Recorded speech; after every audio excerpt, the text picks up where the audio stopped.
What's up, YouTube? It's Rick the Poet. I'm back. I'm back again.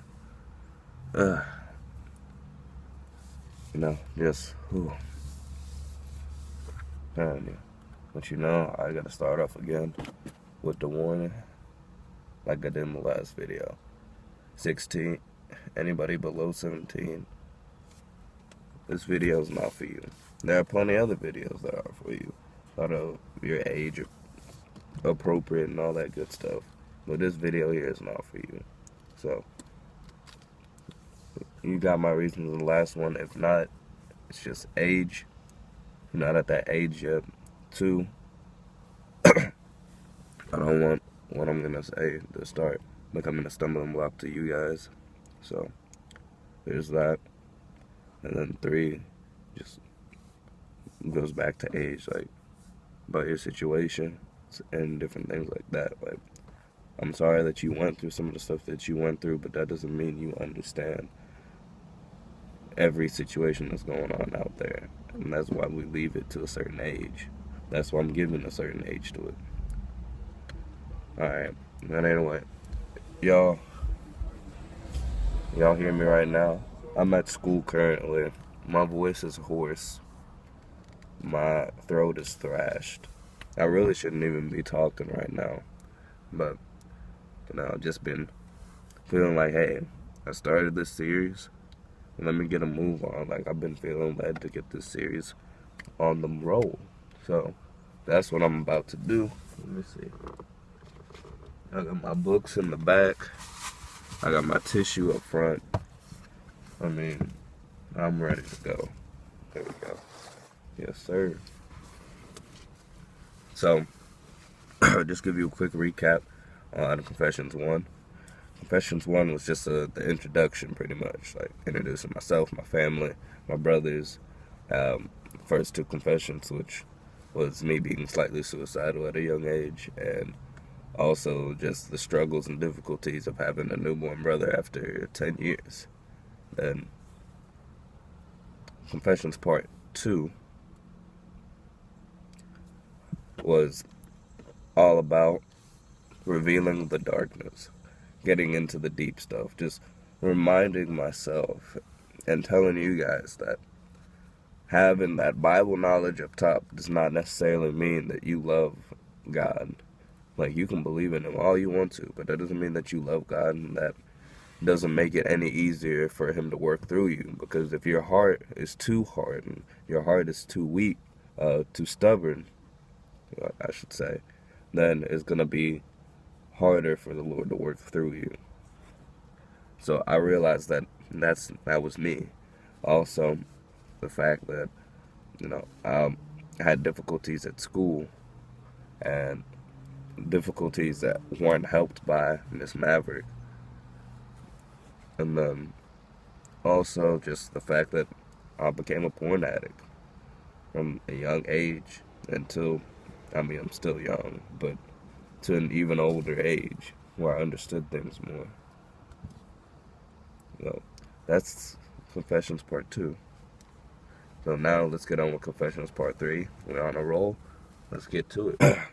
Y'all see me going off camera. That's, don't worry about that. There's like a portal to like the universe right there. But pretty much what it is. Just picking up where I left off. Talk about this girl Angela. Y'all remember her? She, the cute white girl that I was talking to. I was trying to stunt. Me, trying to have that pool game and whatnot. And really just, I was just like, I'm really developing these feelings. Then she said she wanted to kiss me, like, on my, what do you call this? Mouth? Cheek, lips? I'm trying to think of that. See, I was trying to be funny, but it's too late. But I was like, she trying to kiss me on my lips, bruh. So I was ready. I was prepared. I was, it's like, all right, first kiss. Haven't had that before. Let's go. So I planned it. It was getting close to Christmas time. And I was just like, all right, We finna make Christmas Eve super special, you know what I'm saying? So she's coming because, you know, Angela's Catholic. She was coming from church. You know, she was looking beautiful. She had that beautiful blue dress on. I remember she had, I think it was a light brown leather jacket. Had cowgirl boots. I mean, the dress was conservative, though. It's conservative. Like, literally, like, that much leg. That much. It wasn't like she was, I mean, she's Catholic. So she wasn't going to be, like, coming in looking like no stripper. But, man, I mean, she was beautiful. She had earrings on. She had her hair pulled back. Some of it falling to the side. She didn't even really need makeup, but the makeup was just like, dang. I remember I came out there. I think I was either getting ready for church or I don't know, something. Because I remember I hopped over the gate of my of the house I'm in right now. Ooh. And had this little gift bag, and in it had a cross necklace, and had a note, had a teddy bear, because that's what, and the note was scented with like, I think it was Axe, because she said she really loves Axe. So, I gave it that hint of Axe, like, you get that hint of lavender on those wedding cards, bruh. I was on fleek. I should have been a wedding planner. But, but yeah. So I came there and I gave her, and she's like, I don't accept cross necklaces because, I've had, bad experiences with, guys giving me necklaces. I said, okay, that's cool. I'll keep it. I'll wear it. It was no big deal, but she took the teddy bear. She took the note, and, she was standing there, and then she was about to leave, and I was about to leave, and there how there's that awkward silence. And that was the moment that I was like, am I going to be a boy or am I going to be a man? What am I finna do? Am I finna punk out and be like, you know what, good night, give her a hug or something like that? Or I'm like, am I going to go in for this kiss and I'm not going to feel ashamed about it? So it took me like a good, 30 seconds. And 30 seconds, in your mind, when that's going on, that's a long time. So I went in and I kissed her. And I didn't just kiss her once, I kissed her twice. And I said, Merry Christmas. Trying to be that romantic, I said Merry Christmas, and I smiled, and she kind of smiled a little bit. She was like, she didn't really pull away the second time. She kissed me. The first time was kind of shocked, and then the second time was kind of I don't know what she was thinking, but she didn't really pull away second time. And I was just like, boy. I went in the house, I was happy, I was dancing. I did my little happy dance. I was clicking my heels together, jumping in the air like in those old movies, with the freeze frame. You're like, yeah. That was me. I was stuck like that for a good 2 hours. I was laying on the bed. I was just happy, and I was like, oh my gosh. And I was trying to text her later, and then all of a sudden she was like, what were you doing? And I'm just like, what the heck? What's going on? So, this is, push come to shove. Because I'm not going to give you the whole story like that. But push come to shove, she said she talked to her mom. She walked with her. And I was just like, what the heck? So, I felt bad because now it's like, I'm on the outs. And I didn't realize at the time that, I was being played a little bit. Obviously, all in all, I say it's both our votes. Because half of me wanted to believe that, hey, she wasn't playing me and I'm just going to keep doing what I'm doing. And that's on me. And then the other part was just she continued to do it, but even though she knew I liked her. So, there's that push come to shove thing. But, it became the last straw because I was trying to be her friend. I was trying to get back. I was literally, I was on my hands and knees groveling. Maybe not to her, but, you know, hands and knees. I was bending over backwards trying to give her the world and the moon and the stars, and it wasn't even like happening. You know, as much you can do as a, you know, 16, 15, 16 year old. So then came a dark night. Came back from school one day. I'm sitting here trying to talk with her, and you know, this I was talking with her, and she's just kind of like, well, I mean, we argued a little bit, and she was like, leave me alone. I really don't want you in my life no more. And, you know, it's not like, just because, you know, I had that little happiness with her, it does not mean all the problems that I had before were going away. Like, the porn was much worse. Porn was much worse.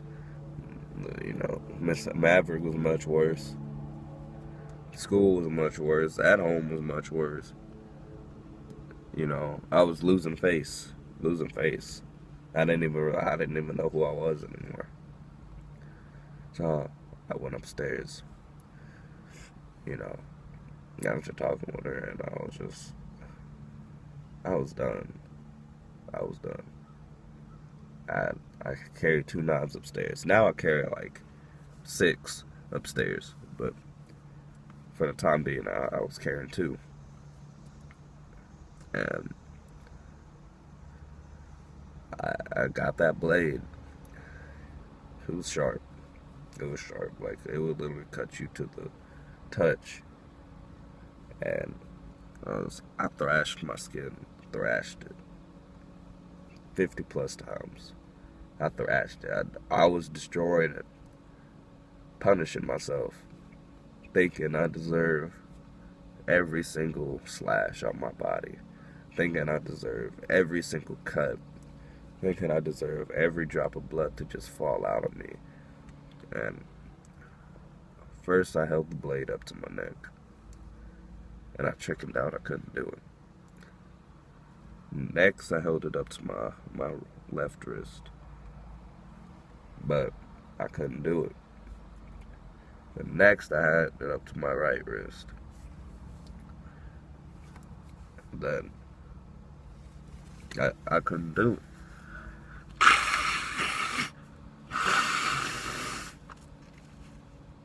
I couldn't do it. So I just laid there. I had a shirt, the white shirt, half full of blood.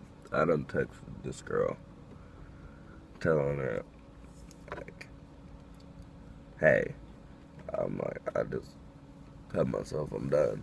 I'm done. She came over and she was crying. She yelled at me. She told me never to do that again. And I'm just sitting there, and I realized that I just killed myself. I stood there motionless. I laid in that bed later, and I just cried. Softly, because I was in there with my brother. I just cried and cried and cried. And then God looked at me in that broken moment, and he was like, stop. Why are you hurting my masterpiece? And I really didn't expect to hear God's voice at that point. I really didn't expect to hear him in that moment. You know, I'm there and I'm broken. I had no joy, none of it. I had no happiness. The people that I thought would understand started to stop talking to me. But the Lord, for some reason, found interest in me. He loved me. He gave me strength. He started helping me find joy where I never thought I could find joy. And I started meeting some good people. met Coach Patterson. And yeah, that's his real name, Coach Patterson. And he started changing my life. I had Father Brian, and he had already been changing my life since before, but I was still stubborn at the time. And I had his wife, Miss Amanda, too. But mainly Father Brian, because Father Brian would be the one coming to checking on me. Mostly Miss Amanda would be there too, but not as often. She had her own thing to do, and I understand. That's all good. That's all good. I met Dakota Smith, and she started changing my life too. And Zach Amos. That was pretty much my big brother because I didn't have one. And I've met a lot of people. There's someone I'm forgetting. No, just remember her name. I kept seeing her in my head, and I'm not gonna forget you. Her name's Angela Thorpe.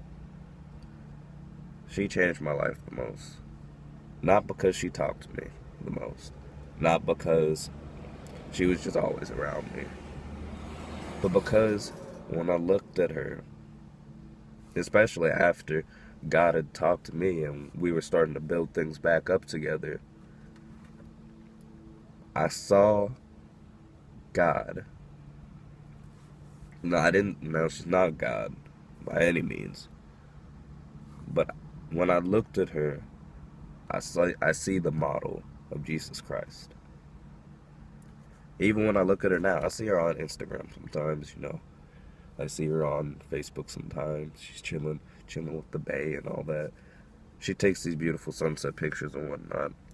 And just looking at her, not even really like talking with her. Like when I talked with her, it was even more real how serious she was about the Lord. And it got me, it really helped me. It started help boosting me. It started making me want to become a leader. It started helping me realize that God had given me the gift for teaching. It kind of just jump-started everything. So mainly I thank God for Angela, but I also thank Angela too, because I don't know if she knows this or not, but it really changed my life. It really changed my life. And of course, there are other people too, like my god brother Wamba and Dylan. They changed my life too. With Lecrae, of course, introduced me to him, and Dylan he also led that kind of lifestyle. But Angela, that's just the person that I will always see. So, thank you for just all that you do, Angela. Thank you for just showing me the light and living out the life of Christ. Like, really proud of you. And guys, that is really it for confessions. I know this video is going to be a little bit shorter than the other one, but really not by that much. So that's it for confessions. I really hope you liked this series. It's been a pretty difficult series, especially with me getting sick the way I'm getting sick and not getting any better. So, yeah. Thank you for sticking around watching this video and really just making it your own.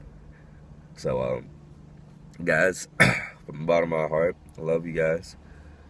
Smash that like button if you like this video. Hit subscribe if you like the series and you can't wait for more.